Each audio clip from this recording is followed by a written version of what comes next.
Bienvenue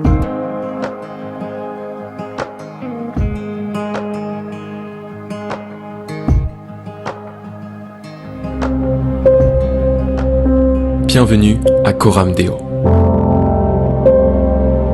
Ta famille, ta maison, ton église. Tout comme Jésus nous l'a appris, nous voulons vivre une vie d'amour, de solidarité, de compassion. Notre but, faire que Christ soit au centre de chaque famille. Et si tout ça commençait dans ta famille? Bienvenue à Coram Deo.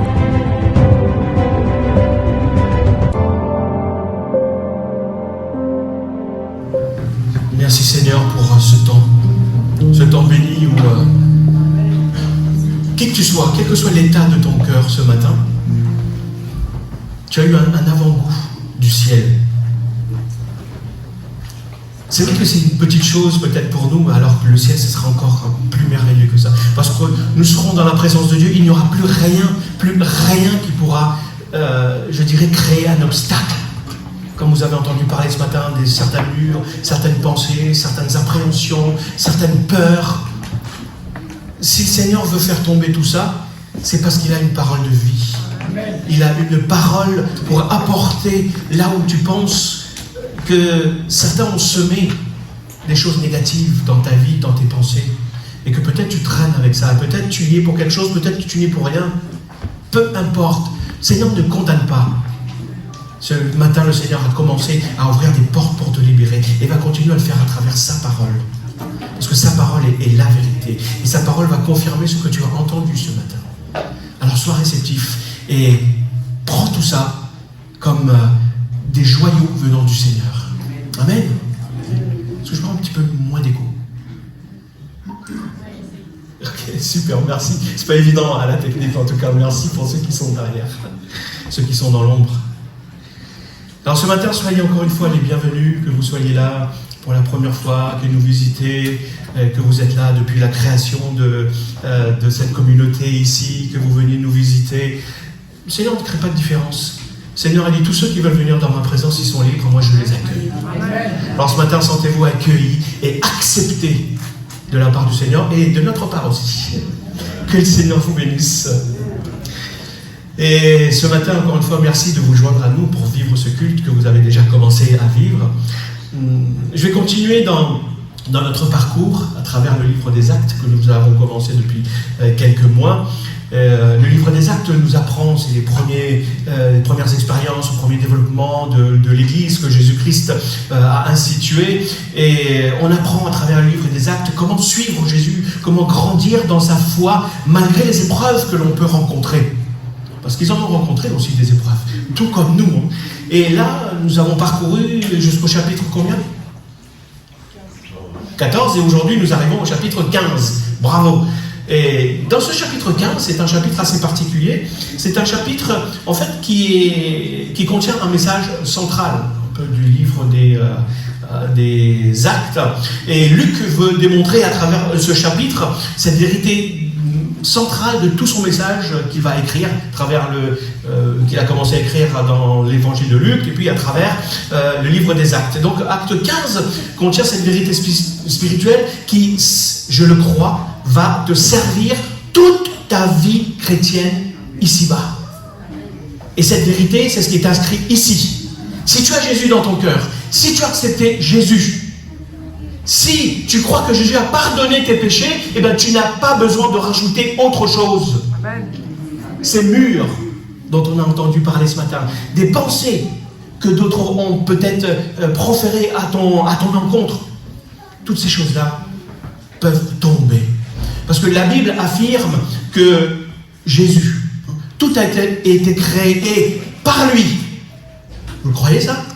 Ça veut dire qu'il est créateur, il est capable de créer de nouvelles choses dans ta vie. Tout a été créé pour lui. Il est l'objectif de toute chose. Il doit être l'objectif de ta vie. Tout a été créé en lui. Ça veut dire que c'est lui qui soutient toute chose. C'est lui qui peut soutenir toute ta vie. Tu n'as besoin de rien d'autre. On l'a chanté. Jésus On va le chanter tout à l'heure. Jésus seul nous suffit. C'est vrai que nous avons tendance plutôt à rajouter d'autres choses. Mais la Bible nous dit aussi que nous avons tout pleinement en Jésus-Christ. Ça, c'est une vérité fondamentale. Tous les matins, quand tu te lèves, dis-toi ça. J'ai tout pleinement en Jésus-Christ. Tout ce dont j'ai besoin pour cette journée, je le trouve en Jésus-Christ. Amen. D'ailleurs, le dernier livre de notre canon biblique, c'est lequel? L'Apocalypse. Apocalypse, il y a 22 versets. Et dans le dernier verset, vous savez ce qu'il est dit? Cette même vérité. Elle se termine en nous mettant en garde. En mettant en garde à tous ceux qui veulent rajouter quelque chose au message de l'Évangile. Tous ceux qui veulent rajouter quelque chose à la bonne nouvelle de Jésus-Christ. Donc il nous faut aussi de l'autre côté reconnaître que nous, en tant qu'êtres humains, nous avons plutôt tendance des fois à essayer de rajouter des ingrédients. Que ce soit dans notre façon de penser, dans notre façon de faire, des choses qui sont de notre propre conception. Hein. Comme vous savez, vous avez, cet exemple elle est limité, vous avez une recette, la recette parfaite, et vous voulez toujours rajouter une petite chose pour vous dire, oui, ben voilà, c'est moi quand même qui ai fait. Je vous rajouter, comme on dit, la cerise sur le McDo, c'est ça? Pour vous dire, bon ben voilà, c'est mon gâteau, c'est moi qui l'ai fait, je mets de la crème au-dessus, etc., etc. Voilà. Dans notre vie chrétienne, c'est souvent comme ça aussi. On veut essayer de rajouter la cerise qui est au-dessus pour dire, vous avez eu? Quand même. J'ai participé, quoi. Non. C'est comme, vous savez, l'or. L'or, c'est un métal pratiquement pur. Et l'or a une valeur. Et la vérité centrale de Luc, c'est un peu comme ça pour nous ce matin. Jésus a tout accompli. Pas besoin de rajouter. Et si vous rajoutez quelque chose à l'or, vous en faites un alliage. Et plus vous rajoutez de choses à l'or, plus la valeur diminue. Plus tu vas rajouter de choses à l'évangile de Jésus-Christ dans ta vie, plus tu vas rajouter d'autres choses à Jésus-Christ dans ta vie, et bien plus tu vas atténuer, diminuer, rétrécir l'impact de l'évangile dans ta vie. Jésus seul nous suffit. Et c'est ce que je vous invite à voir à travers le chapitre 15 du livre des Actes. Alors je vous invite à lire ensemble. On en est déjà là? Fonctionne ou pas? Bon, la technologie, c'est bien, mais il faut savoir l'utiliser quand même. Ça fonctionne ou pas? Ouais, super, ça marche. Alors, je vous invite à faire ces quelques lectures dans le livre des Actes, au chapitre 15, verset 1er. Quelques hommes venus de Judée arrivèrent à Antioche. Ils enseignaient les frères d'Antioche. Rappelez-vous que ce sont des chrétiens païens, c'est des pagano-chrétiens, comme on les appelle. À Jérusalem, il y avait les judéo-chrétiens, les juifs. Si vous ne vous faites pas circoncire, comme Moïse l'a prescrit, vous ne pouvez pas être sauvés. Il en résulta un conflit et de vives discussions avec Paul et Silas. Et Barnabas, pardon. Silas, ça sera après. Finalement, il fut décidé que Paul et Barnabas monteraient à Jérusalem avec quelques autres frères pour parler de ce problème avec les apôtres et les responsables de l'Église. L'Église, donc d'Antioche, pourvus à leur voyage. Ils traversèrent la Phénicie, la Samarie, et en racontant comment les non-juifs se tournaient vers Dieu. Car c'était là le ministère aussi de Paul. Et tous les frères en eurent beaucoup de joie. Je ne sais pas si vous avez de la joie quand des âmes se donnent à Jésus-Christ, mais de voir comment l'œuvre de Dieu s'accomplit. Mais en tout cas, là, nous est montré que, voilà, il suffit de raconter comment Dieu œuvre. Ils sont remplis de joie. Et ce matin, soyez remplis de joie.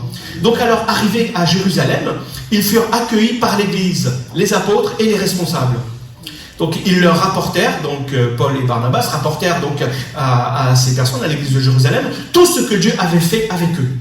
Mais, quand il y a un il y a toujours un truc qui coince. Ah oui, vous en êtes là? Voilà.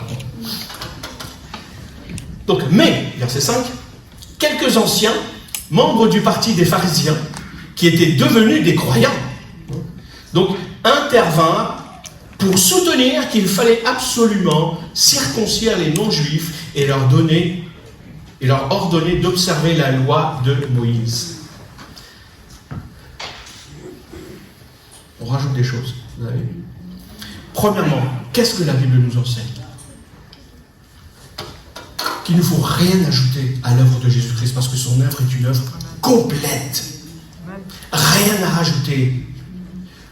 Vous vous rappelez, on avait déjà vu dans le chapitre 2 du livre des Actes, à la Pentecôte, qu'est-ce qui s'est passé? Il y a eu l'inauguration de l'église de Jérusalem. Avec qui? Avec exclusivement des Juifs.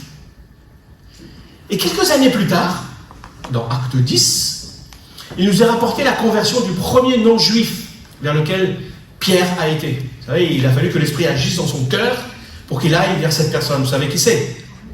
Corneille. Et quelques temps après, il y a eu de la persécution. Mais alors que cette persécution était là, on commence à évangéliser les non-juifs. Donc l'évangile se répandait. Il n'y a aucune persécution, rien qui peut freiner l'évangile. Parfois, nous mettons des obstacles à cela. Mais l'évangile se répandait tellement que les responsables de Jérusalem vont se dire « Waouh, c'est extraordinaire, donc il va falloir qu'on aille voir ce qui se passe. » Et comment les choses se passent. Donc ils vont envoyer Barnabas et Paul pour constater ce qui se passe dans ces contrées qui sont non juives. Luc donc nous rapporte que Barnabas, il vit que la grâce de Dieu se répandait parmi les non-croyants. Ça c'est extraordinaire. Mais on voit également, en Acte 13, la croissance de cette première église multiethnique, comme nous. Une église multiethnique à Antioche. C'était l'évangile de Jésus-Christ qui s'est répandu et qui va se répandre au-delà du territoire juif, donc à Antioche.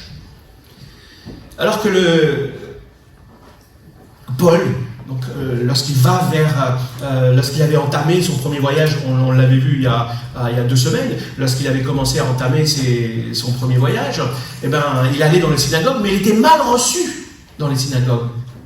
Et il va donc dire aux Juifs, puisque vous refusez d'avoir part à la vie éternelle, nous maintenant, donc les missionnaires que Dieu envoie, nous nous tournons vers ceux qui ne sont pas Juifs. Ensuite, qu'est-ce qui va se passer? Paul et Barnabas vont retourner, après avoir fait un petit voyage, ils vont retourner dans leur église locale, il faut toujours revenir dans son église locale, pour faire leur rapport. Il y a toujours un rapport à faire aux responsables, en racontant tout ce que Dieu a fait avec eux. Donc ils ont commencé à exposer, et en particulier, comment Dieu avait ouvert la porte de la foi aux non-juifs. Alors que les juifs pensaient qu'au départ, c'était exclusivement pour eux. Et c'est à ce moment-là qu'un groupe d'hommes, un groupe de pharisiens, venus de la Judée, particulièrement de la Jérusalem, arrive à Antioche au même moment. Et là, ils vont commencer à enseigner à ces jeunes chrétiens non-juifs que non seulement c'est une bonne chose d'accepter Jésus, c'est bien de recevoir Jésus puisqu'il est ce Messie qui devait venir, mais qu'il fallait quand même continuer à pratiquer les coutumes juives. Vous les connaissez. Respecter les fêtes juives, les sabbats, éviter de manger du saucisson, se faire circoncire. Sinon, ils ne seraient pas sauvés. Ça vous fait sourire, hein, parce que vous aimez le saucisson. Ce que ces juifs judéens enseignaient, ils disaient en fait, oui, d'accord, Jésus, mais les pratiques, la religion, collées ensemble, c'est ça qui vous apportera le salut. Jésus, ok, mais toutes ces pratiques juives, vous devez le mettre ensemble, le vivre, et c'est ainsi que vous serez sauvés. Alors, très brièvement, pourquoi est-ce qu'il parlait de cette circoncision? Qu'est-ce que ça veut dire? Il faut savoir que dans l'Ancien Testament, tout mâle juif devait se faire circoncire le 8e jour, après sa naissance. Pourquoi? Pour marquer l'appartenance au peuple juif. C'est de cette façon-là qu'on démontrait que l'on appartenait au peuple juif, que l'on était un juif. Cela avait été demandé à Abraham. Mais c'était le signe donc, de l'alliance entre Dieu et le peuple juif qu'il devait perpétuer de génération en génération. C'était quelque chose de fondamental pour un juif. D'ailleurs, ça l'est toujours. Donc ces Judéens croyaient en Jésus, mais ils avaient foi même en lui, mais pour être sauvés, ils disaient qu'il fallait aussi se faire circoncire. Donc ça veut dire qu'en se faisant circoncire, à ce moment-là, tu montrais effectivement que tu faisais partie du peuple de Dieu. Même si notre contexte est différent, c'est la même chose. quand nous disons qu'il faut rajouter certains éléments, certaines pratiques, certaines façons de faire pour être pardonné ou pour être accepté de Jésus. De cette façon-là, on se détourne. On se détourne très rapidement de la simplicité de l'Évangile. L'Évangile, ce n'est pas compliqué, si sinon simplement quelques personnes auraient pu y avoir accès. L'Évangile, c'est simple. Et lorsqu'on pratique de la sorte, on met l'accent sur des choses supplémentaires que l'on doit faire pour être pardonné, accepté, approuvé, exaucé, comme cela vous a été dit ce matin, que vous avez entendu. Vous avez peut-être entendu dire que vous n'avez pas de valeur, que vous ne valez rien, que vous avez raté votre vie, etc., que vous êtes moins qu'à rien, et que vous essayez de démontrer l'inverse en disant non, je suis quelqu'un, je suis capable par vos propres moyens, par vos propres forces, ou de vous dire, vous vous laissez abattre par tout ça. Vous avez ces deux extrêmes. Et dans ces deux extrêmes-là, vous rajoutez des choses à l'œuvre de Jésus-Christ. Vous essayez de démontrer par vous-même que vous pouvez vous en sortir face à cela. Alors que, non. Mais le problème, et ça c'est un problème historique des chrétiens, c'est que des chrétiens d'un point de vue historique, en fait ils ont cru en Jésus, les chrétiens ont toujours cru en Jésus, mais ils pensaient qu'ils devaient rajouter, et il y a certaines traditions qui perdurent encore aujourd'hui comme ça, qu'il faut rajouter certaines choses, il faut compléter l'œuvre de Jésus-Christ. Dans toute l'histoire aussi, on a retrouvé des chrétiens qui croyaient dans l'autorité de la Bible. La Bible, on dit, c'est la parole de Dieu. Mais là aussi, on a rajouté certaines interprétations, rajouté d'autres textes, rajouté certaines pratiques que l'on a mis à côté de la Bible, ou des fois même qui prennent le dessus sur la Bible, et ça devient en fait un salut par les mérites, ou par les œuvres. Et qui peut y arriver? Personne dans ce cas-là. On met des jougles, des poids sur le dos des gens. D'ailleurs, il y a un dicton populaire que vous connaissez très certainement, qui ne se trouve pas dans la Bible. Aide-toi et... Ça ne se trouve pas dans la Bible. Et ce n'est pas un principe biblique. C'est confie-toi en Dieu et tu seras sauvé. Amen. Fais-lui confiance et il t'aidera. Et non pas aide-toi. Ça ne veut pas dire, attention, ça ne veut pas dire qu'il faut simplement rester assis sur sa chaise en attendant que tout se passe. Attention, je contrebalance ça, je reviendrai tout à l'heure. Mais, en tout cas, on a cru, toujours dans l'histoire de l'Église, au fondement, à l'essentiel, mais on a beaucoup rajouté à ce qui était essentiel. Et c'est ça qui gâche la vie, et qui alourdit, et qui empêche la croissance de la vie de l'esprit en nous, et même dans les églises. Donc Paul et Barnabas, ils ont vivement contesté tout ça. Ces idées, ces sacrés mélanges qu'on essayait de proposer aux chrétiens. L'apôtre Paul lui-même, il ne faut pas oublier qu'il était un fervent pharisien, zélé dans la pratique de la loi. Et pourtant, lorsqu'il a rencontré Christ, son message, c'était quoi? Il va dire aux Philippiens que toutes ces choses-là, tout ce qu'il avait comme élément de son expérience, qui était légitime et dont il pouvait se servir. Aujourd'hui, vous savez, lorsque un employeur vous demande, vous allez lui vanter vos mérites, etc. Bon, c'est normal. Vos capacités, vos diplômes, votre expérience, vous allez essayer de valoriser ce que vous êtes. Et Paul aurait pu très bien faire ça. Et en le faisant, il aurait été au-dessus de toute la moyenne. Il aurait fait partie des élites. Il a dit, tous ces éléments-là qui font partie de mon expérience, je vais les regarder comme de la boue. Je vais les jeter parce que c'est pas ça qui compte dans la foi chrétienne. Je veux mettre ça de côté parce que je veux connaître Jésus-Christ. Et je veux que lui tout seul... Parce que c'est lui qui m'a sauvé, c'est lui qui m'a retiré de la boue, c'est lui qui m'aide au quotidien à vivre ma vie. Quand les autres veulent m'accabler, c'est lui qui me relève la tête et qui me fortifie. Paul avait de quoi, et pourtant, voilà.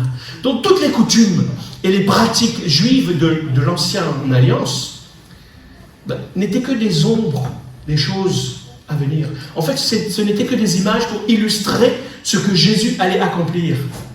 Et en mourant sur la croix, Jésus a dit tout. Donc il a tout accompli. Qu'est-ce que vous voulez accomplir d'autre pour votre salut? Est-ce que vous pensez que vous êtes capable de faire plus que Dieu pour votre propre vie? D'ailleurs, Paul va dire aux chrétiens de Galate que ce qui compte, ce n'est pas le fait d'être circoncis ou même d'être incirconcis. Ce qui compte, c'est quoi?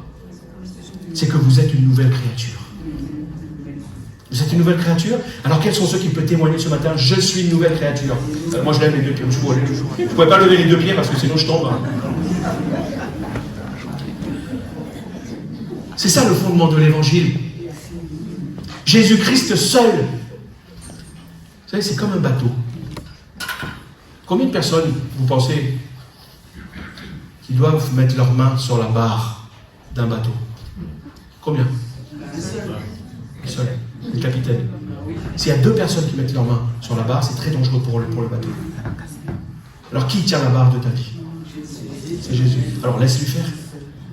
Laisse-lui faire. Il sait ce qu'il fait. Donc une seule personne est le conducteur de ton salut et de ta vie, si tu as remis ta vie entre les mains de Jésus. Et à la suite donc, de cette discussion, Paul et Barnabas avec ces gens-là et l'Église, donc les responsables de l'Église vont dire à Paul et à Barnabas, ok, en fait, on va vous envoyer. Parce que ces personnes-là prétendaient venir de Jérusalem, donc ils s'étaient investis d'une certaine autorité, alors que ce n'était pas le cas. Donc l'Église va envoyer Paul et Barnabas avec quelques frères à Jérusalem pour leur dire, discuter de ces choses-là avec les apôtres qui sont là-bas. Vous voyez le respect de ceux qui avaient été témoins de Jésus-Christ. Ils envoient vers les apôtres pour pouvoir trancher cette question et prendre une décision. La question c'était quoi? Est-ce qu'il faut exiger des chrétiens non juifs qu'ils se comportent comme des juifs ou non? Donc, et là, à ce moment-là, on a eu le premier concile de l'histoire de l'Église. Vous savez ce que c'est un concile? C'est quand plusieurs groupements d'églises, dénominations, se rencontrent pour pouvoir discuter des sujets de doctrine et pour pouvoir trancher afin que tout le monde ait une pensée commune et un fondement commun. Donc là, ils vont faire ça, ce sera le premier concile de l'histoire. Et la Bible déclare en fait que Dieu n'a même pas, n'oublie pas ça, que si Dieu n'a pas épargné son propre Fils, mais qu'il l'a livré pour tous, pour toi, pour moi, pour l'humanité, est-ce qu'il ne nous donnerait pas aussi toutes choses avec lui? Je t'invite à lire Romains, ça va t'encourager. Tu as déjà tout en Jésus-Christ. Donc Dieu nous a déjà tout donné en nous donnant Jésus-Christ. Qu'est-ce qu'il peut rajouter d'autre? Rien.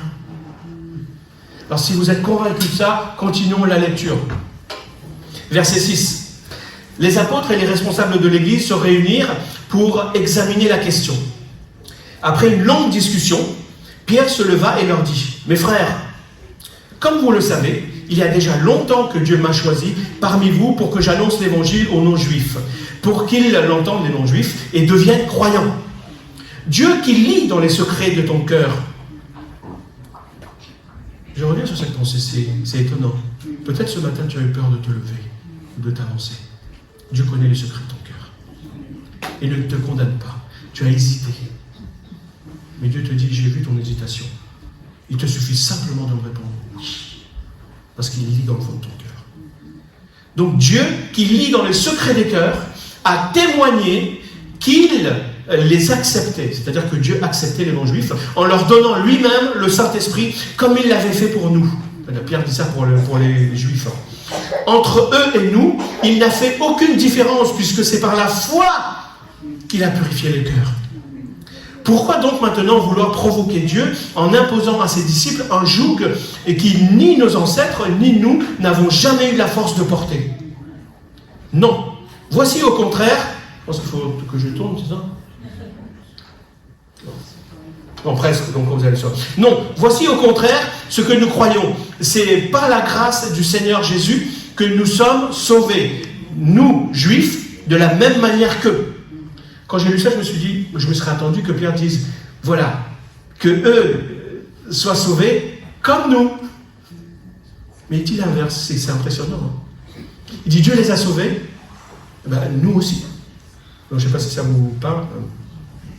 Alors tout le monde se tut pour écouter Barnabas et Paul raconter les signes miraculeux et les prodiges que Dieu avait accomplis par eux parmi les non-juifs. Quand ils eurent fini de parler, Jacques prit la parole et dit, si vous voyez que ça saute et que ça y est pas, faites-moi signe, hein, comme ça je... Maintenant, donc c'est Jacques qui parle, c'était le responsable principal de l'église de Jérusalem. Jacques, c'est le frère de Jésus. Donc maintenant, mes frères, écoutez-moi. Simon vous a rappelé comment, dès le début, Dieu lui-même est intervenu pour se choisir parmi les non-juifs un peuple qui lui appartienne. Cela concorde avec les paroles des prophètes, puisqu'il est écrit, après cela, dit le Seigneur, je reviendrai et je rebâtirai la hutte de David, la maison de David, qui est tombée en ruine, et j'en relèverai les ruines, je la redresserai. Alors, le reste des hommes se tournera vers le Seigneur, des gens de tous les autres peuples appelés de mon nom comme ma possession. Le Seigneur le déclara. Faut que je tourne? Non, c'est bon. C'est bon? Ça va, vous suivez. Le Seigneur le déclara. Le Seigneur le déclare, lui qui réalise ces choses et qui l'avait préparé de toute éternité. Voici donc ce que je propose, dit Jacques. Continue à Jacques. Ne créons pas de difficultés aux non-juifs qui se convertissent à Dieu. Écrivons-leur simplement de ne pas manger de viande provenant des sacrifices offerts aux idoles, de se garder de toute inconduite sexuelle et de ne consommer ni viande d'animaux étouffés, ni sang. En effet, depuis les temps anciens, il y a dans chaque ville des prédicateurs qui enseignent la loi de Moïse et chaque sabbat, on la lit dans les synagogues. Si premièrement, c'est quoi? Nous ne devons rien ajouter à l'œuvre de Jésus. Deuxièmement, est-ce que quelqu'un peut le lire?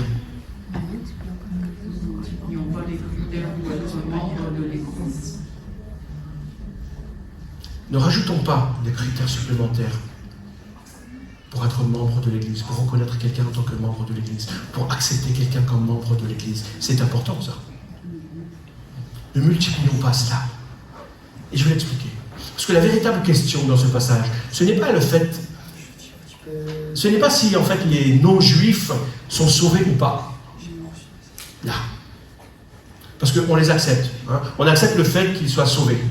Pierre Anderson. Mais est-ce que les non-juifs peuvent devenir membres de l'Église? Est-ce qu'ils font partie du corps de Christ? Là, il y a deux aspects. Membres du corps de Christ et membres de l'Église locale. Le problème qui se pose, c'est que certains veulent créer deux catégories de chrétiens. Faites comme ceux qui voyagent dans le train. Vous avez ceux qui voyagent en première classe et vous avez le reste.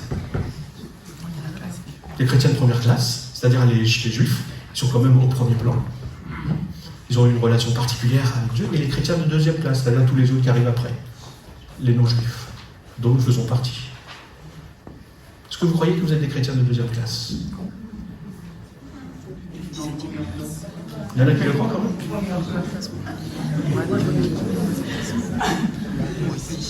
En fait, il n'y a pas de classe. Ni première, ni deuxième classe. Ou on est chrétien, ou on ne l'est pas. Ou on est enfant de Dieu, ou on ne l'est pas. Ou on fait partie du peuple de Dieu, ou on ne fait pas partie du peuple de Dieu. Il n'y a pas de catégorie. Parce que vous voyez bien que ces tentations sont encore bien présentes aujourd'hui. On pense mais différemment, en fait, dans notre contexte. On pense qu'il y a des chrétiens qui sont sanctifiés, des chrétiens spirituels, et des chrétiens qui sont juste sauvés. Ils sont juste sauvés, c'est vrai, mais bon, ils sont encore bien charnels. Parce qu'on dit que sans la sanctification, nul ne verra le Seigneur. Alors on se dit, bon, lui il est charnel, il n'est pas sanctifié, donc en fait il n'est pas un véritable chrétien, quoi. Mais ça veut dire quoi quand on dit ça? Ça veut dire que c'est la sanctification qui sauve? Ah, ce n'est pas la sanctification qui te sauve. C'est quoi qui te sauve? C'est ta foi en Jésus-Christ. Et quel est le gros mot que l'on utilise pour dire ça? Tu es justifié, c'est la justification. Si tu as reçu Jésus dans ton cœur, et bien, par la foi, tu es justifié. C'est-à-dire que tu as reçu la justification. Et la sanctification, c'est le fruit, justement, qui découle de ça. Eh oui. Donc, en fait, ce qui nous emmène à faire la différence entre ces chrétiens spirituels et les chrétiens charnels. Nous, aujourd'hui, c'est un peu comme ça qu'on ferait. Mais lorsque Paul parle des chrétiens charnels, il y a un endroit où Paul parle de ça, plusieurs endroits, mais particulièrement dans Galates, au chapitre 5. Et vous relirez ce chapitre 5, et particulièrement le verset 21 où il en parle. En fait, lorsqu'il parle de ces chrétiens, dits chrétiens charnels, il veut dire que les charnels, en fait, ne sont pas des chrétiens. Parce qu'il va finir par dire, ils n'hériteront pas du royaume de Dieu. Donc ils ne font pas partie du peuple de Dieu. Parce qu'ils ne sont pas nés de nouveau. Tous ceux qui sont nés de nouveau rentreront dans le royaume de Dieu. Amen. Lorsqu'un chrétien est membre du corps de Christ, il doit aussi, à ce moment-là, être membre d'une église visible. Et là, on arrive sur une grosse question. Être membre de l'église locale. Autrement, cette personne, ce chrétien, ne grandira pas dans sa foi. Elle sera ballottée par les vents, toutes sortes de droite et de gauche. C'est comme si que vous vouliez apprendre quelque chose, vous voulez aller vous former pour quelque chose, et aujourd'hui vous allez dans un centre de formation, demain vous allez dans un autre centre de formation, et ainsi de suite, et ainsi de suite, et ainsi de suite, et ainsi de suite. Chaque centre de formation a sa pédagogie. Il y a des objectifs particuliers. Si vous voulez aller au bout de votre formation, restez dans le centre de formation, dans le même centre. L'église locale, c'est la même chose. Donc le problème dans ce passage, c'est quoi? C'est que certains chrétiens voulaient rajouter des conditions à la sainteté d'autres chrétiens. Mais des conditions top level. Je ne sais pas quel était leur level, mais là c'était top level. Pour que ces gens, justement, puissent devenir des membres de l'Église, du corps de Christ. Vous devez vous faire circoncire pour appartenir au peuple de Dieu. Dans certains milieux, on peut le voir aujourd'hui, tu ne peux pas être membre ou servir dans l'Église si tu as expérimenté des problèmes. Par exemple, dans ta vie conjugale. Tu ne pourras pas servir. Dans d'autres, tu dois attendre 5 ans, 10 ans, voire peut-être 15 ans et prouver que tu es capable de faire quelque chose avant d'être accepté comme membre. Bon, j'arrête là les exemples, on pourra en trouver d'autres. Donc en fait, ces exemples-là, c'est quoi? En fait, c'est que les choix dans ces exemples sont basés sur le degré de sanctification. Alors que Dieu te choisit sur la base de ta foi en Jésus-Christ, tout simplement. Tout simplement. Tu fais partie de la famille de Dieu sur la base de ta foi en Jésus-Christ. Et ça, c'est important de comprendre cette différence. La différence qu'il y a entre la justification et la sanctification. Donc encore une fois, la justification, c'est un acte instantané de Dieu qui, dès que tu places ta foi en Jésus, qui te pardonne, eh bien Dieu déclare que tu es juste, que tu es pardonné de tes péchés et que maintenant tu es devenu son enfant. Et donc la sanctification, c'est quoi? Certains l'ont déjà entendu hier apparemment. Certains jeunes, vous l'avez entendu hier. La sanctification, c'est quoi? C'est une œuvre. C'est un travail de collaboration. C'est un travail de collaboration progressive. C'est-à-dire que ça ne se fait pas en un moment donné. Et c'est un travail de collaboration progressive entre toi et le Saint-Esprit qui agit dans ta vie pour te rendre de plus en plus libre du péché, pour t'aider à te débarrasser du péché et à davantage ressembler à Jésus-Christ.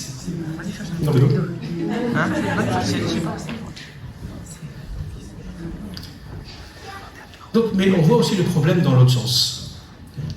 Il y a certains chrétiens qui recherchent l'Église parfaite avant de pouvoir y adhérer. Un jour, je ne sais pas si je vous l'ai déjà dit, j'avais trouvé l'Église parfaite. Oui, l'Église parfaite existait. Mais quand je l'ai trouvée et que moi-même, je suis venu dans cette Église, ben, je me suis aperçu qu'elle n'était plus parfaite. Pourquoi? Parce que j'y étais, moi. Parce que je ne suis pas parfait. Qui est parfait? Oh, je suis déçu, l'Église elle n'est pas parfaite. Coramnéo n'est pas parfait. Vous me rassurez. Bon, laissez-moi voir un peu parce que sinon je vais plus aller d'un coup.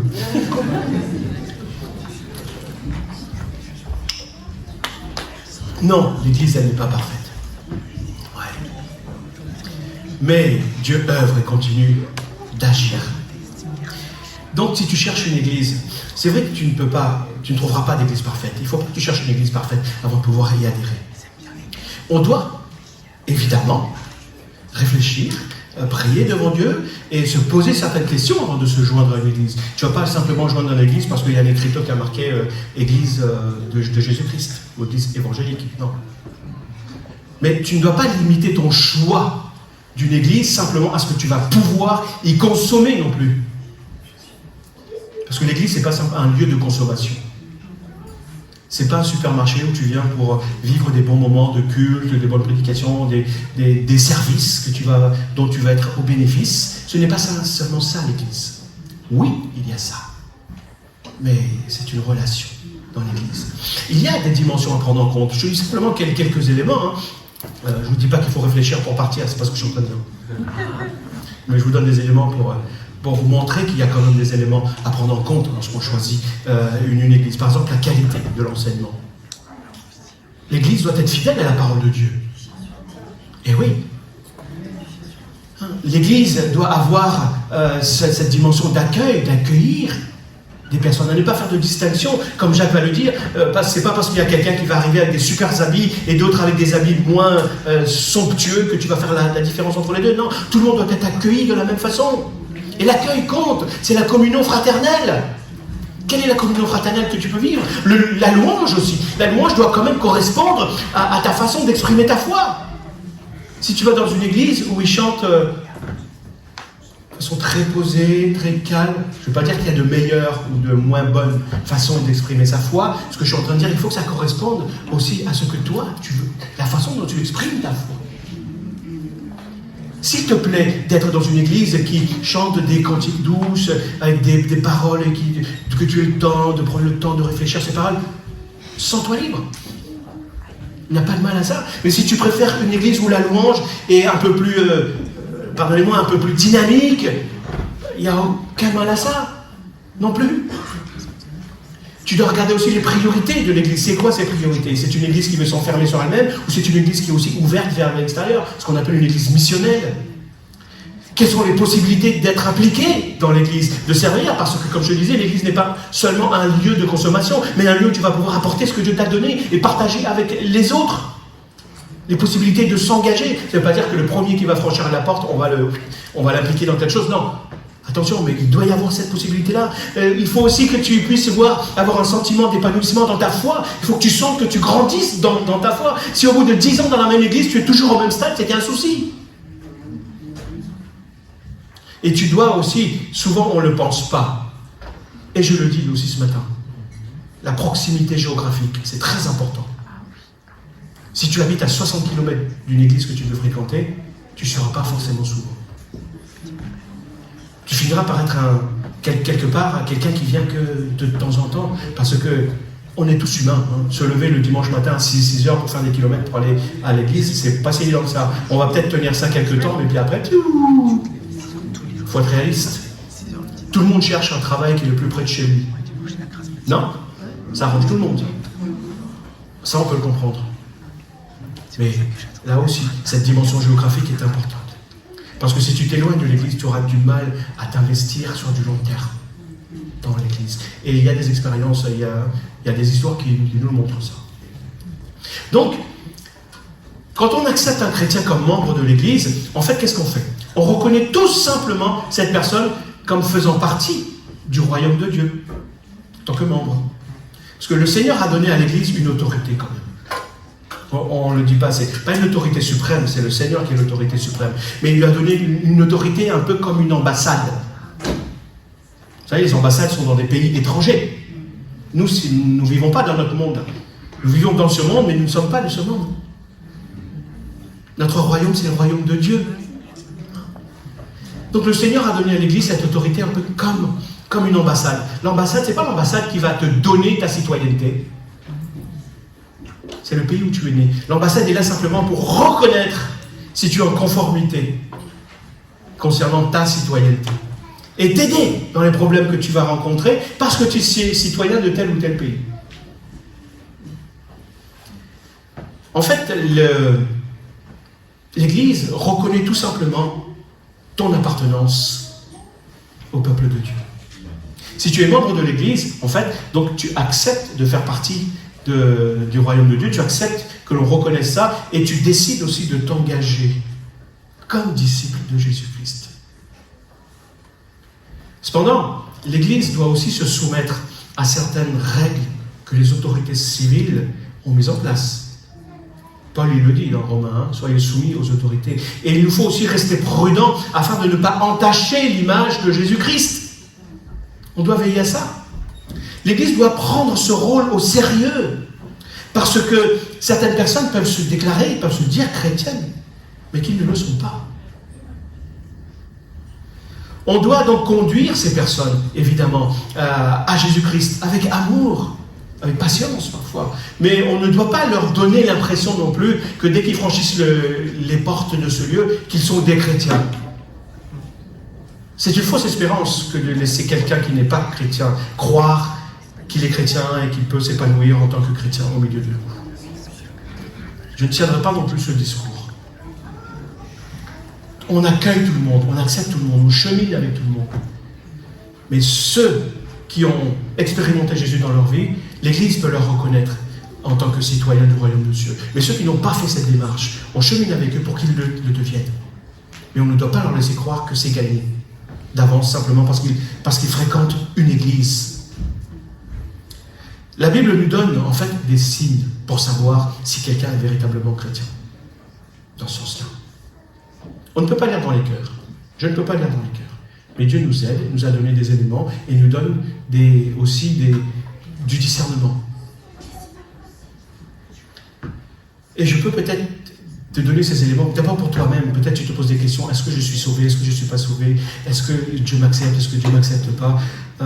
Donc tu peux utiliser ces éléments d'abord pour toi-même, avant de les voir chez les autres. Mais en tant que responsable d'église, on a besoin d'avoir ces éléments pour aussi accompagner les uns et les autres. Donc, si tu as demandé pardon à Dieu, si tu l'as fait pour tes péchés, si tu as accepté Jésus comme ton sauveur, la Bible déclare que tu es sauvé. Amen. Voilà le premier point. C'est simple. Celui qui croit au Fils a la vie éternelle, dira Jean. Donc, premièrement, écoute plus ce que la Bible dit, plus que tes doutes. À toi. Fie-toi plus à la parole de Dieu qu'à tes propres pensées. Deuxièmement, le Saint-Esprit va déposer dans ton cœur, si tu es un véritable croyant, il va déposer dans ton cœur le témoignage que tu es un enfant de Dieu, que tu es sauvé. Il va déposer la conviction dans ton cœur que tu es sauvé. Ça ne veut pas dire que cette conviction ne va pas fluctuer des fois, mais non, mais tu peux t'appuyer, comme je disais, sur la Bible. La Bible dit que le Saint-Esprit rend témoignage à notre esprit que nous sommes enfants de Dieu. Lorsque nous doutons, même lorsque tu traverses des moments difficiles dans ta marche chrétienne, l'Esprit te conduira toujours à lutter contre le péché. Tu peux rester un certain temps au plus bas dans tes péchés, dans ta résistance, mais à un moment donné, si tu es un enfant de Dieu, le Saint-Esprit va agir et va te conduire à une transformation. Il va te convaincre de péché et il va t'emmener à la repentance.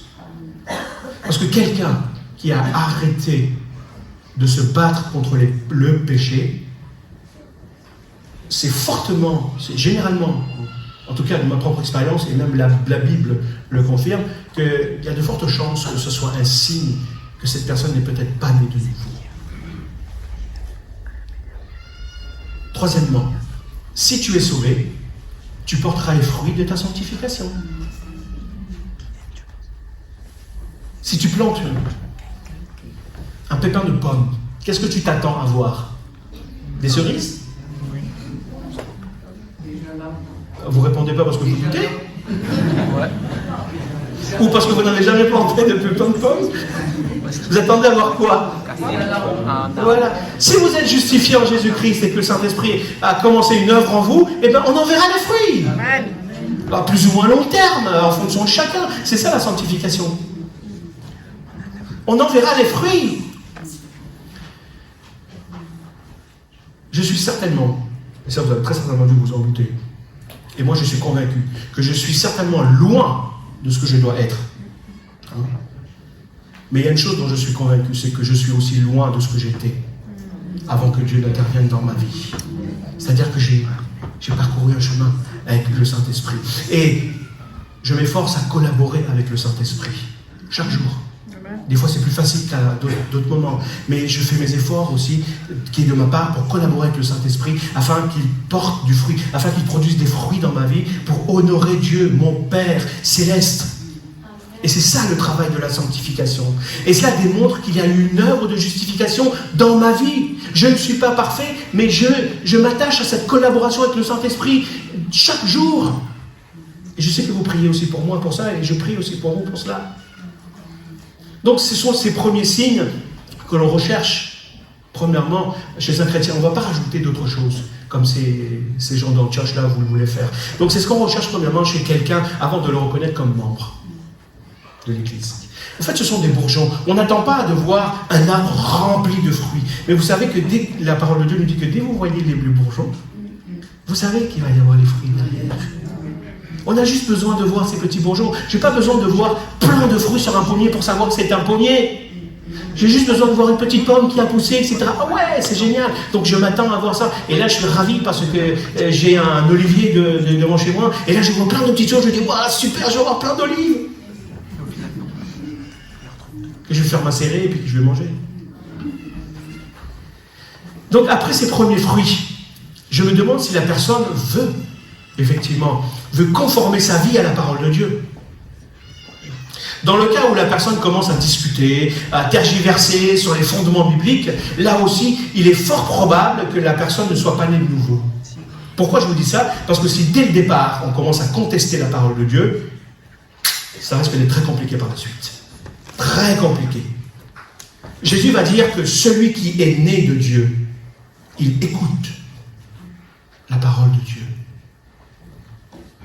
Jésus dit, mes brebis reconnaissent ma voix.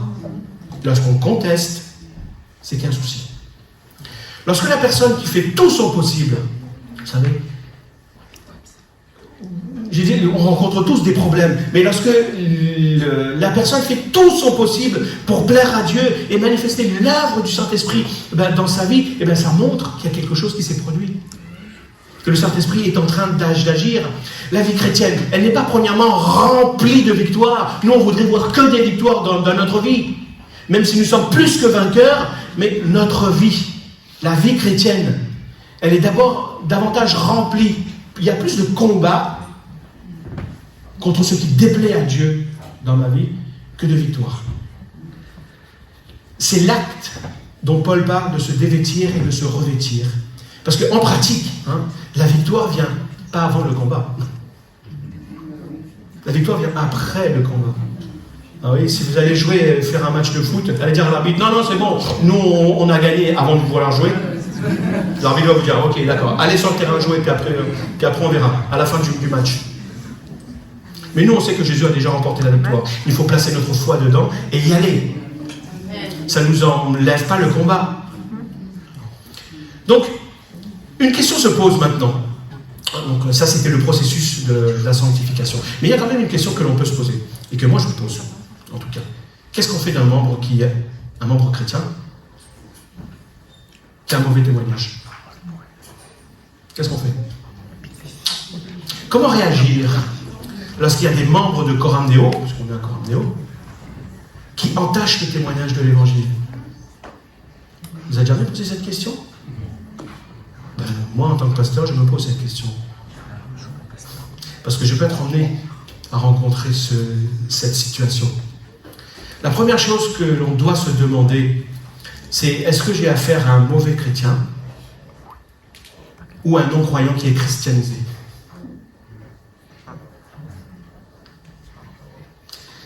Dans toutes les situations, je ne vous donnerai pas de solution. Parce que chaque cas est différent. Mais j'ai certaines règles par rapport à la Bible. Mais dans toutes les situations, il y a une ligne de démarcation qu'il me faut bien discerner. Que je demande à Dieu de m'aider à discerner. Parce que tu peux être un chrétien qui manque de sanctification, un chrétien qui grandit mal dans sa maturité, ou tu peux être un non-croyant très vertueux, même plus vertueux que le chrétien. Mais que tu sois d'un côté ou de l'autre, il y a quand même une ligne qui démarque si tu es sauvé ou pas. Elle est où cette ligne de démarcation? Qu'est-ce qui me dit si tu es un enfant de Dieu qui a besoin d'être corrigé, ou si tu es un non-chrétien qui s'évertue à pratiquer les bonnes pratiques de la vie? C'est pourquoi on a besoin d'avoir une vision claire de qui est sauvé, qui ne l'est pas, et qui est membre de l'Église, et qui ne l'est pas. Non pas que je délaisse les autres, mais ma priorité c'est de m'occuper des membres de l'Église. Parce qu'en devenant membre, vous acceptez aussi qu'on vous accompagne dans votre croissance. Il y a des moments où vous dites non, Il y a des moments où vous encouragez, non pas vous décourager en vous disant non, on ne vous découragera pas, en vous disant là, c'est pas mon chemin. Là, il y a peut-être besoin de revoir certaines pratiques. Tu veux grandir dans ta foi. Donc notre monde est corrompu. Notre monde est complexe. Mais les principes bibliques, par contre, sont clairs. Et c'est la vie, c'est nous qui compliquons les choses. Et c'est pour ça que les apôtres vont donner ces 3 signes que nous devons voir dans la vie des personnes qui sont nées de nouveau. Et concernant leur contexte à eux, c'était une personne qui devait abandonner l'idolâtrie, qui ne marche pas dans l'immoralité sexuelle et qui porte un bon témoignage culturel, un témoignage qui honore Dieu, qui n'entache pas l'image de Jésus-Christ. Et à nous, aujourd'hui, d'agir en fonction de ces principes, avec les défis qui sont les nôtres, pour rester donc, sur ce chemin-là, pour grandir. Et puis, le reste, on se chemine ensemble dans notre sanctification. Il y a une base, mais puis après, on grandit avec le reste. Et je termine avec mon 3e point, verset 22. Alors, les apôtres et les responsables, avec toute l'Église, décidèrent de choisir parmi eux quelques délégués et de les envoyer à Antioche avec Paul et Barnabas. Ils choisirent donc Jude, nommé Barsabas, et Silas. Vous voyez, il arrive maintenant, Silas. Donc, tous deux jouissaient d'une grande estime parmi les frères. Ils n'ont pas choisi n'importe qui. Ils ont choisi des responsables respectables. Voici la lettre qu'ils leur remirent. Les apôtres et les responsables de l'Église adressent leurs salutations aux frères d'origine païenne qui habitent Antioche, la Syrie et la Cilicie. Nous avons appris que certains frères venus de chez vous ont jeté le trouble parmi vous et vous ont désorienté par leurs paroles. Or, ils n'avaient reçu aucun mandat de notre part. Ils se sont octroyés cette autorité par eux-mêmes. Donc c'est pourquoi nous avons décidé à l'unanimité de choisir des délégués et de vous les envoyer avec nos chers frères Barnabas et Paul, qui ont risqué leur vie pour la cause de notre Seigneur Jésus-Christ. Nous vous envoyons donc Jude et Silas, et qui vous confirmeront de vive voix. C'est ça? Il faut changer. Il faut que je change? Ah, merci. Merci mon fils. Qui vous confirmeront de vive voix ce que nous vous écrivons. Car il nous a semblé bon, au Saint-Esprit et à nous-mêmes, de ne pas vous imposer d'autres obligations que celles qui sont strictement nécessaires dans votre situation. Ne consommez pas de viande provenant des sacrifices des idoles, du sang des animaux étouffés, et gardez-vous de toute inconduite sexuelle. Si vous évitez tout cela, vous agirez bien. Et ils n'ont pas dit, il vous faudra rajouter d'autres choses pour montrer que vous agissez bien. Il y a un socle. Recevez nos salutations les plus fraternelles. Et on laissa partir donc les délégués et ils se rendirent à Antioche. Ils réunirent l'ensemble des croyants, donc de ces différentes régions, et leur remirent la lettre. On l'a lue et tous se réjouirent de l'encouragement qu'ils y trouvaient. Comme Jude et Silas étaient eux-mêmes prophètes, vous voyez qu'il y avait des prophètes à l'époque, il y en a encore aujourd'hui. Il faut changer. Il faut changer. Ah, super. Il faut changer de prophète. Ah, bon. Ils étaient prophètes, ils parlèrent donc longuement aux frères pour les encourager et les affermir dans la foi. Ils restèrent là un certain temps, puis les frères leur souhaitèrent bon voyage et les laissèrent retourner auprès de ceux qui les avaient envoyés. Donc entre crochets, parce que des fois ça se trouve dans certaines traductions et pas dans d'autres, Silas cependant trouva bon de rester à Antioche, de sorte que Jude rentra seul à Jérusalem. Mais Paul et Barnabas restèrent à Antioche en continuant avec beaucoup d'autres à enseigner et à annoncer la parole de Dieu. Amen. Alors la vérité centrale du livre des Actes, c'est que nous ne devons rien ajouter à l'œuvre complète de Jésus-Christ. Vous êtes convaincus? Ensuite, nous ne devons pas multiplier les critères pour être membre de l'Église. Et finalement, ne dressons pas des obstacles au développement du royaume de Dieu. Parce qu'on pourrait le faire. Dans cette histoire, nous avons vu des chrétiens qui voulaient imposer des fardeaux religieux à d'autres chrétiens. Je vais raconter ce matin, lorsque mes garçons commençaient à marcher, tout petit, à partir de 9 mois, déjà, il commence à marcher. Donc il fallait être... Attention. Il ne me serait jamais venu à l'idée de leur faire passer un entraînement pour courir un 100 mètres. Il nous a fallu, mon épouse et moi-même, d'abord leur apprendre les rudiments de la marche, de les aider à trouver leur équilibre, de marcher. Parfois, il y en avait, je ne vous dis pas qui, au lieu de marcher vite, d'aller vite, tu vas te cogner. Va passer vite. Ou tu vas te casser la figure. Et lorsqu'ils se cassaient la figure, ça ne les empêchait pas de... Et ils ne s'arrêtaient pas, hein. Ils se relevaient et ils continuaient à marcher. En fait, qu'est-ce que je veux dire? On ne leur a pas imposé des choses qui n'étaient pas à leur mesure. Avec un jeune dans la foi, ayons cette sagesse de leur apprendre premièrement les choses élémentaires de la foi et ne pas leur demander de produire des performances pour courir selon les règles de la vie chrétienne. Apprenons-leur d'abord à marcher, à trouver leur équilibre, et ainsi de suite, à les aider à se développer en fonction du stade de développement où ils se trouvent. C'est ce que les apôtres ont conclu. Ne rien imposer que ce qui est strictement nécessaire là où ils sont, dans la situation où ils sont, dans le contexte où ils se trouvent. Et le Saint-Esprit fera le reste. Ensuite, ce qui est dans ce passage quelque chose d'extraordinaire, c'est qu'il y a un esprit d'unité. Même s'il y a des divergences qui demeurent, il y avait des juifs d'un côté et les non-juifs de l'autre côté. Les chrétiens sont d'accord pour l'essentiel. Vous êtes d'accord avec ça? Vous savez que le monde évangélique, la chrétienté évangélique, on est d'accord sur un peu plus de 95% de nos fondements. Et le reste, ce sont nos sensibilités qui s'expriment à travers ce pourcentage. Donc même s'il y a des divergences, les gens sont d'accord, les chrétiens sont d'accord sur l'essentiel. Vous savez tous qu'il y a plusieurs marques de cola. Ouais, cola ceci, cola cela, etc., etc. Mais vous savez qu'il y a une marque qui s'appelle Coca-Cola. Vous savez faire la différence entre Coca-Cola et le reste? Regardez la boîte simplement. Si nous sommes capables de faire cette différence, normalement, un chrétien qui se laisse conduire par l'Esprit, il doit être capable de faire la différence entre l'évangile de Jésus-Christ et le pseudo-évangile. Quelque chose qui ne vient pas de Dieu. On a besoin d'apprendre. Effectivement, hein, vous n'allez pas demander à un bébé de faire la différence entre une boîte rouge où il y a marqué cola et une boîte rouge où il y a marqué Coca-Cola. Non, il faut l'apprendre. À la mesure, comme vous le disiez, ne pas lui imposer ce qui est trop lourd pour lui. Mais un chrétien qui continue à marcher au stade où il se trouve, on doit lui apprendre cela. Et il est capable avec l'aide du Saint-Esprit. Parce que le Saint-Esprit est l'esprit de vérité.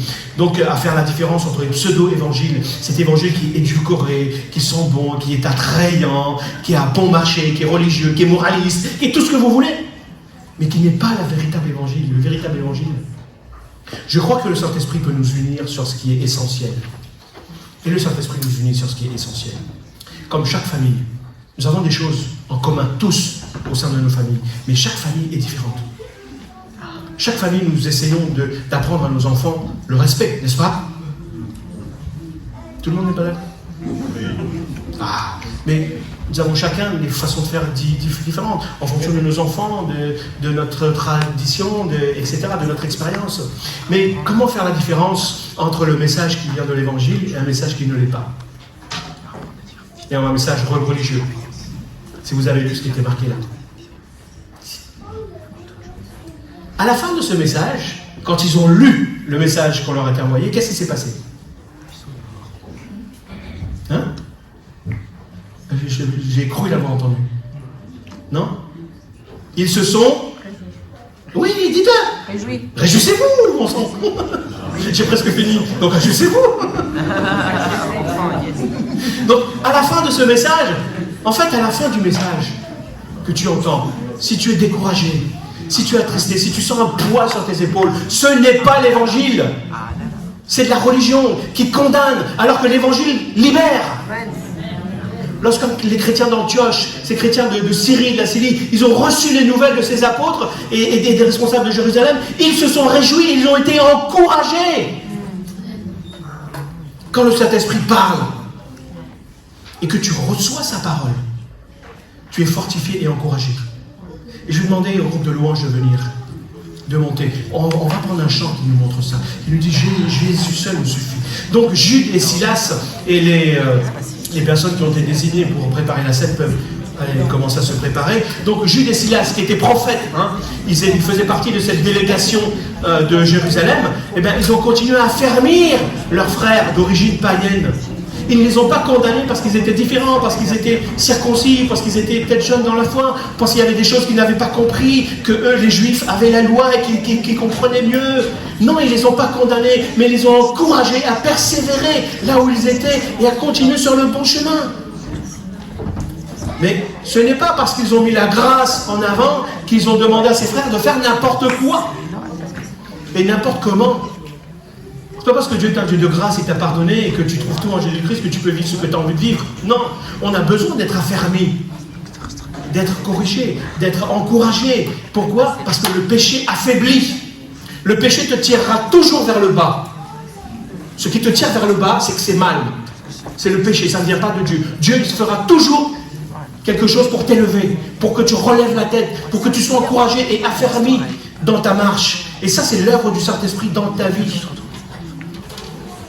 L'Église, nous-mêmes, ici à Coram Deo, nous ne sommes pas un groupe de chrétiens super spirituels, une élite. Oui, l'ISS, c'est super spirituel.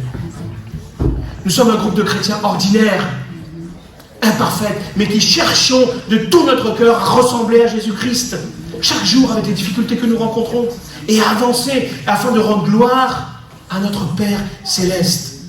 Donc je termine avec cette parole avant de prendre ce chant en te disant, ce que tu as entendu au début, si des paroles t'ont condamné, qui que ce soit qui t'a fait, si des paroles t'ont rabaissé, dis-toi que Dieu veut te relever. Il ne veut pas rajouter d'autre chose dans ta vie, si ce n'est la gloire de Jésus-Christ dans lequel tu as placé ta foi. Tu as du prix aux yeux de Dieu. Tu comptes pour lui. Et il veut te libérer. Et il veut t'emmener encore beaucoup plus loin que ça. Alors, je vous invite à vous mettre debout quelques instants et à prier, à remercier ce Dieu qui veut toujours le meilleur pour nous et qui veut toujours nous encourager, qui veut toujours nous relever et qui ne nous condamne pas. Seigneur.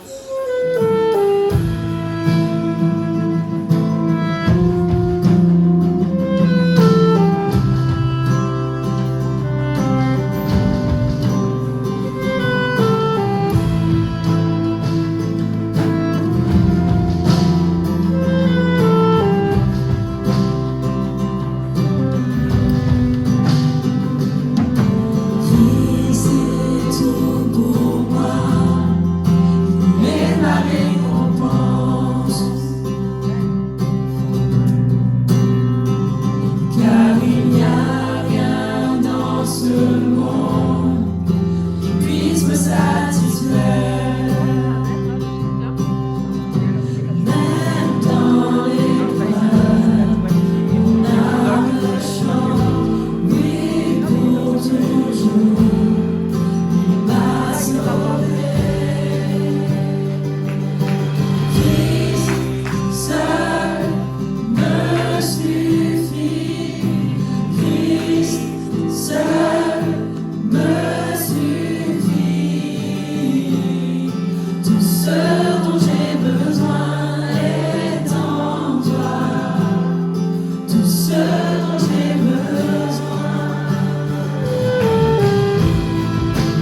Tu es le seul Dieu que je veux adorer. Tu es le seul Dieu que je veux louer.